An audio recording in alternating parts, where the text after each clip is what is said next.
Hello guys, this is Dharmendra. I welcome you all in the class of Tricky English. क्या dictionary में जो भी verb दिए गए उनके फॉर्म को रटा जा सकता है क्या? नहीं रटा जा सकता। तो सभी वर्ब के फॉर्म को तैयार करने की ट्रिक सीखने से पहले आप ये समझिए कि ये जो वर्ब के फॉर्म हैं इनको सीखना ज़रूरी क्यों है। इसके लिए आप इन वाक्यों को देखिए। पहला जो वाक्य है, राम हेल्प्स श्याम, राम श्याम की मदद करता है। दूसरा, राम इज हेल्पिंग श्याम, राम श्याम की मदद कर रहा है। तीसरा, राम हैज हेल्प्ड श्याम, राम श्याम की मदद कर चुका है। तो ये जो वाक्य हैं इनके टेंसेस को समझने के लिए वर्ब के फॉर्म में चेंजेज हो रहा है। पहला जो आपका वाक्य है उसमें जो एक्शन वर्ब हेल्प है उसमें यस लग रहा है, दूसरे में हेल्प के साथ आईएनजी लग रहा है, तीसरे में हेल्प के साथ क्या लग रहा है, वर्ब की थर्ड फॉर्म लग रहा है। इसको आप लोगों ने टेंस में बहुत अच्छे से सीखा होगा। मतलब टेंस वाइज नरेशन को बहुत अच्छे से सीखने के लिए आपको वर्ब के फॉर्म को तैयार करना बहुत ज़रूरी है। चलिए हम लोग इसको अब ट्रिक से सीखने की कोशिश करते हैं। हम आपको कुछ रटाएंगे नहीं। यहाँ मैं आपसे एक अपील करना चाहता हूँ कि मेरे वीडियोज़ देखने के बाद यदि आपको अच्छा लगे तो इन वीडियोज़ को उन ज़रूरतमंद बच्चों तक अवश्य पहुंचाइए जो पैसे की वजह से पढ़ाई छोड़ देते हैं। हमारी और आपकी ये छोटी छोटी कोशिशें भारत की शिक्षा व्यवस्था में क्रांति ला सकता है। चलिए हम लोग सीखते हैं ये जो ट्रिक कैसे पैदा हुआ है। ये जो वर्ब हैं, जो एक्शन वर्ब होता है, यदि आप वर्ब न समझते हो तो इसके लिए हमने एक वीडियो बनाया है, ट्रिक से सीखें वर्ब। आप उसको देख लीजिए, उसमें मैं हर छोटी बात को बहुत अच्छे से एक्सप्लेन किया है। चलिए इसको समझते हैं। जो आपके वर्ब के फॉर्म होते हैं उनको 5 फॉर्म में तोड़ा जाता है, V1, V2, V3, V4 और V5। ये जो आपका V1 है इसको बेस फॉर्म कहते हैं, V2 को सेकेंड फॉर्म, V3 को थर्ड फॉर्म। ये जो आपका V4 होता है, जो आपका बेस फॉर्म होता है उसमें आईएनजी जोड़ा जाता है। और जो V5 है उसमें क्या होता है, बेस फॉर्म में यस यस लगाया जाता है, जो आप प्रेजेंट एंड डेफिनिट टेंस में सीखे होंगे। तो एक बात समझेंगे, ये जो आपका V4 और V5 है इसको आसानी से बनाया जा सकता है यदि आप बेस फॉर्म अच्छे से जानते हैं तो। ठीक है, जो मेन होता है वो आपका V2 और V3 होता है। अभी जो हम ट्रिक की बात कर रहे थे उसको सीखने के लिए आपको रेगुलर और इरेगुलर वर्ब सीखना पड़ेगा।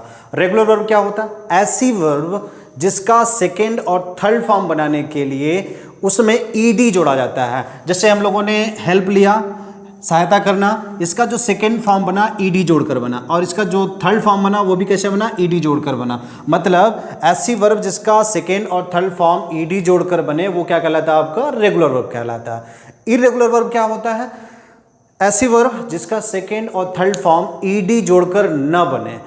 एग्जाम्पल जैसे डू मतलब क्या होता है, करना, इसका second form did, third form क्या होता है, डन होता है।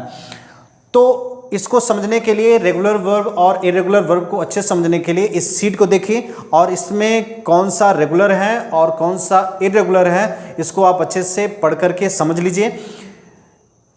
यहाँ एक बात समझना जरूरी है कि जो आपका रेगुलर वर्ब है उनकी संख्या बहुत ज़्यादा है।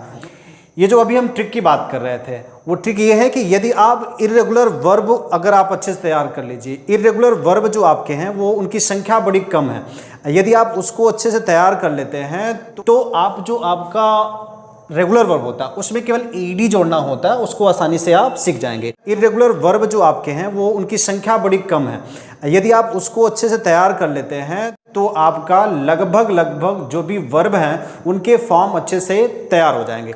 उसके लिए हमने एक शीट बनाया है, इस शीट को आप अच्छे से देख लीजिए। शीट देखिए आप, ये जो आपका शीट है इसमें जो पहला वर्ड है ये इरेगुलर वर्ब के लिए शीट है, अवेक। अवेक का सेकेंड फॉर्म जो क्या होता है, अवोक, और थर्ड फॉर्म क्या होता है, अवोक।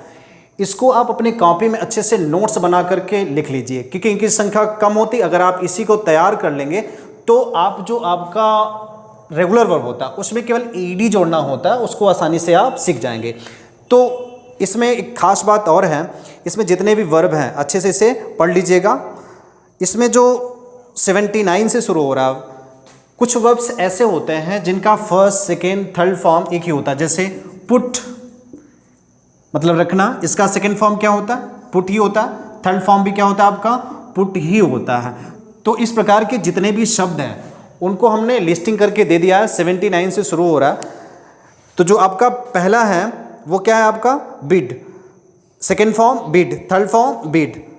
जो 80 वाला है बेट, सेकेंड फॉर्म बेट, थर्ड फॉर्म बेट। तो जो आपके 99 तक जितने भी वर्ब हैं सबके first form, second form, third form एक ही होते हैं। इसको आप अलग से नोट्स बना करके लिखेंगे क्योंकि इससे संबंधित एग्जाम में क्वेश्चन बहुत आता है और ये इंग्लिश बोलने में भी आपका मदद करेगा। उम्मीद करता हूं कि ये जो हमने ट्रिक बताया है कि आप इर्रेगुलर वर्ब को केवल तैयार कर लीजिए तो आप जो वर्ब के फॉर्म हैं उनको आसानी से बना सकते हैं। If you want to learn English easily, subscribe the channel for new videos notification, and for my motivation hit the like button. Thanks for watching.